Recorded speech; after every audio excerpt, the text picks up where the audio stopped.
श्रावण मास की शुरुआत हो चुकी है और पूरी धरती शिवमय हो चुकी है। जिधर देखो लोग भांग धतूरा की खोज कर रहे, लोग कांवर यात्रा की शुरुआत करने की प्लानिंग कर रहे और जिधर देखो बम बम भोले एकदम चालू है। अब सवाल यह उठता है कि शिव जिन्हें संहारक समझा जाता है, जिन्हें मारक समझा जाता है, उनकी श्रावण आते ही इतनी इंतजार क्यों और श्रावण में उनकी इतनी ज्यादा पूजा क्यों और ये पूजा साल भर क्यों नहीं? तो आइए दोस्तों, हम लोग शिव की इस महिमा को समझने की कोशिश करते हैं। भारत में या अगर आप हिंदू संस्कृति को फॉलो करते हैं तो चतुर्मास का कंसेप्ट होता है। चतुर्मास मतलब हम लोग आषाढ़ की जो एकादशी होती है, जिसको देवशयनी एकादशी भी कहा जाता है, वहां से लेकर के कार्तिक मास की एकादशी तक जो ये 4 महीने का समय होता है, इसको हम लोग चतुर्मास कहते हैं। और चतुर्मास में अगर आप देखेंगे तो इसको खासकर शुरू के जो 2 महीने होते हैं, वहाँ पहले ज़माने में भी और आज के ज़माने में भी जो साधु संत होते हैं वो अपनी यात्रा को पूरी बंद कर देते हैं। वो एक जगह रुक जाते हैं और प्रभु का गुणगान में समय लगाते हैं, वो अच्छे विचारों को प्रस्तुत करते हैं और लोगों को धर्म के प्रति जागृत और धर्म के बारे में बताने में अपना समय लगाते हैं। अब सवाल यह उठता है कि इस माह में शिव की पूजा ही क्यों होती है?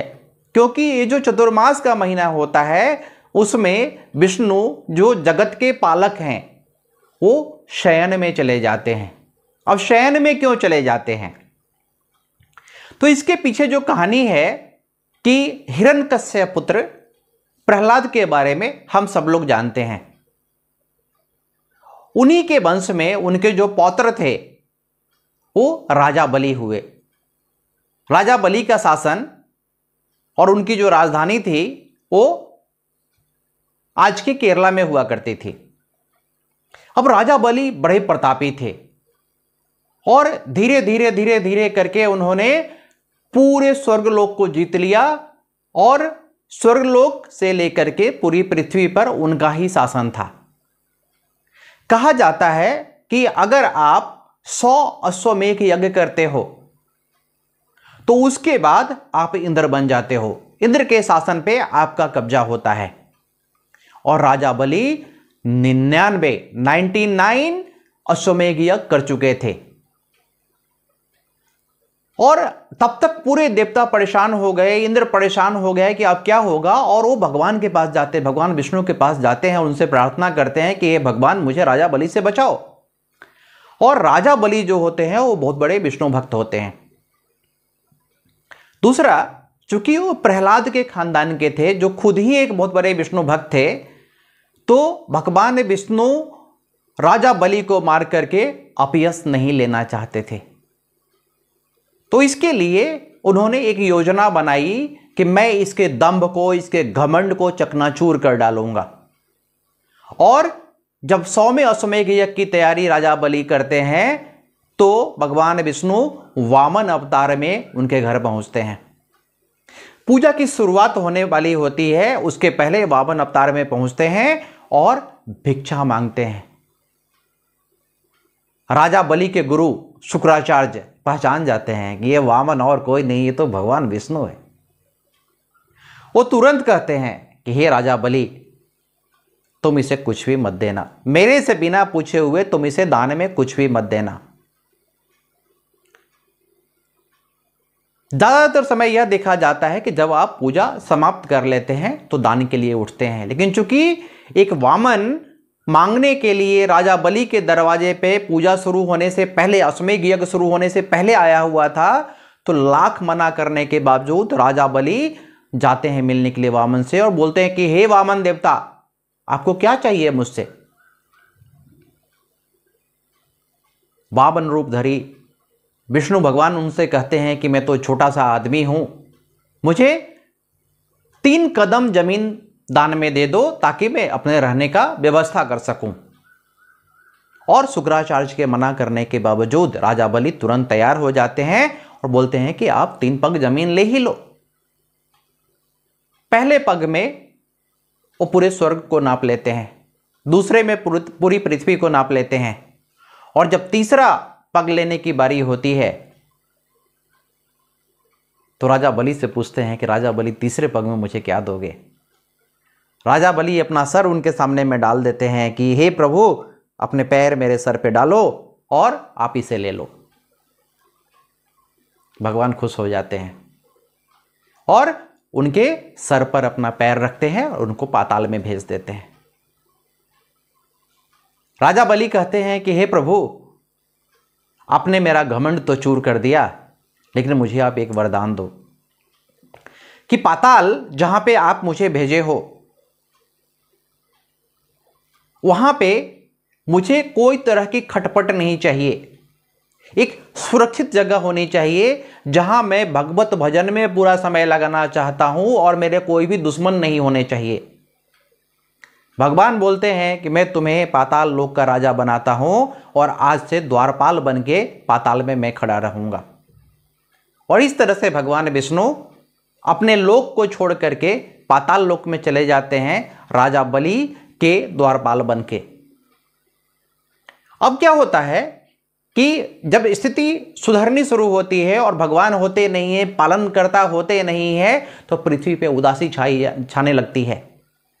देवतागण परेशान हो जाते हैं कि मुझे भगवान विष्णु को कैसे भी बुलाने का है, और सबको पता है कि राजा बलि के पास से भगवान विष्णु को बुलाने कोई भी नहीं जा सकता है।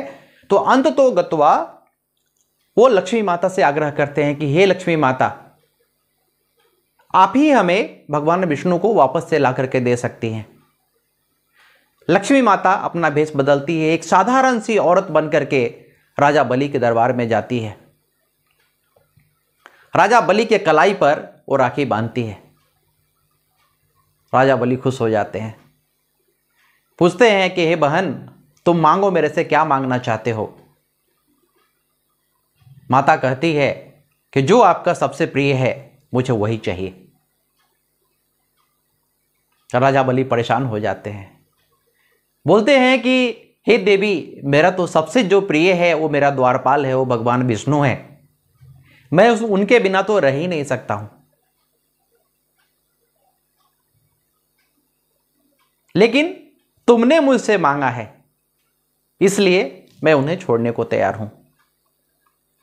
तो भगवान विष्णु कहते हैं कि साल के 4 महीने मैं पाताल लोक में आकर के रहूंगा और बाकी 8 महीने मैं पृथ्वी पे स्वर्ग लोक में रह करके पृथ्वी का पूरा सृजन करूंगा। अब सवाल यह उठता है कि 4 महीने अगर सृजन करता, पालन करता वो सामने नहीं रहेंगे तो क्या होगा?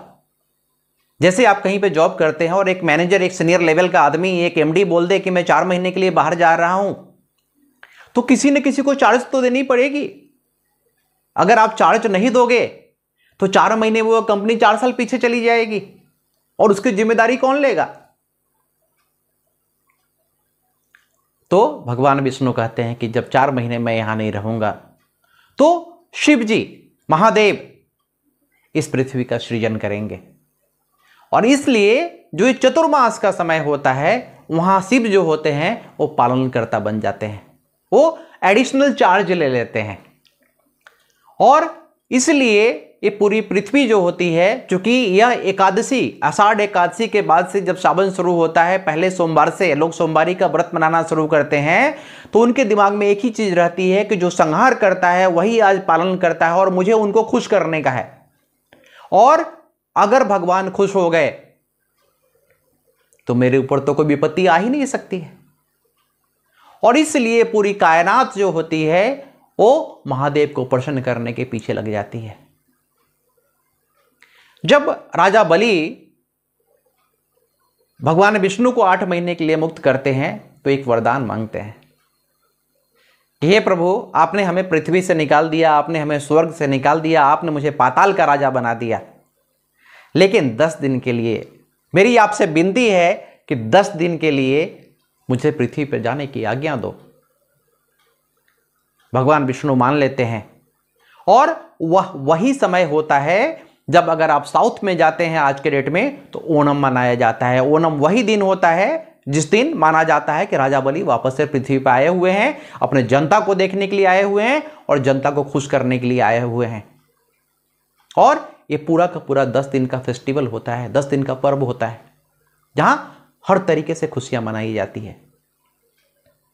तो दोस्तों, हमने आपको अपने तरीके से यह बताने की कोशिश की कि श्रावण का महीना शिवमय क्यों होता है, हर तरफ महादेव की धुन ही क्यों बजती है और हर कोई उसी धुनी में क्यों रमाया हुआ रहता है।